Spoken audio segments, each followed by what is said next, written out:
نحمده ونصلی ونسلم علی رسولہ الکریم اما بعد۔ قسمیں جو کھائی جاتی ہیں اس کی تین قسمیں ہیں۔ یمین غموس، عربی میں یمین کہتے ہیں قسم کو، یمین غموس۔ دوسری ہے یمین لغو، اور تیسری یمین منعقدہ۔ مختلف انداز سے لوگ تقسیم کرتے ہیں، یہ ایک تقسیم ہے۔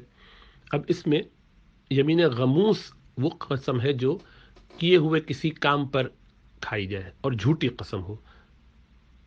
یہ کہا جائے کہ میں نے فلاں کام کیا ہے حالانکہ کیا نہ ہو، یا نہیں کیا اور کیا ہو، تو ایسی جان بوجھ کے قسم کھانا یہ اسلام میں کبیرہ گناہ ہے، اور اتنا شدید یہ گناہ ہے کہ اس کا کوئی کفارہ نہیں، یہ ڈبا دینے والی ہے گناہ میں، اسی لیے اس کو یمین غموس کہتے ہیں، اور پھر قیامت والے دن یہ جہنم میں ڈبا دے گی۔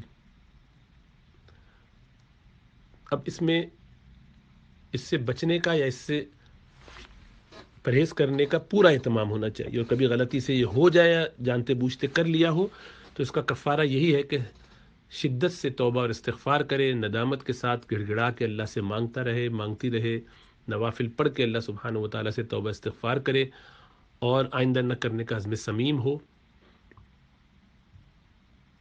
تو اللہ کی ذات سے امید ہے کہ یہ اللہ سبحانہ و تعالیٰ اس کو معاف فرما دیں گے۔ کوئی ایسا کام نہیں ہے جو کر کے آپ اس کو توبہ استغفار کے علاوہ کہ اس کا بدلہ کر سکیں، یعنی اتنی بری بات ہے اور اتنا خراب کام ہے۔ یمین لغو وہ یمین ہے کہ جس میں آدمی عادتاً کوئی قسم کھا لیتا ہے۔ بعض لوگوں کی زبان پہ ہر وقت قسم چڑھی رہتی ہے تو وہ بات بے بات کھاتے ہیں قسم، کو مطلب نہیں ہوتا، کہنا نہیں چاہتے، بس ایسے ہی بول دیتے ہیں عادتاً۔ یہ بری عادت ہے، اس عادت سے بچنا چاہیے، لیکن اس پر کوئی گناہ نہیں ہے اور اس سے کوئی قسم نافذ نہیں ہوتی۔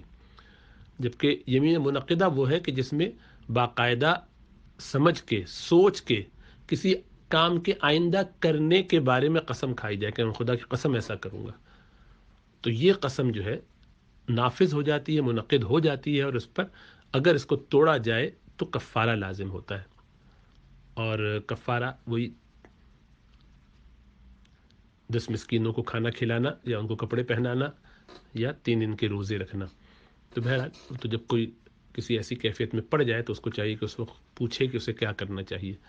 بہرحال قسم کھانے سے بھی بچنا چاہیے، بلا ضرورت نہیں کھانا چاہیے، اور پرانی کسی کام کو ثابت کرنے کے لیے، اپنے آپ کو وقتی طور پر بچانے کے لیے کوئی ایسی جھوٹی قسم کھانے سے بہت بچنا چاہیے۔ اللہ ہمیں سمجھ و شعور عطا فرمائے۔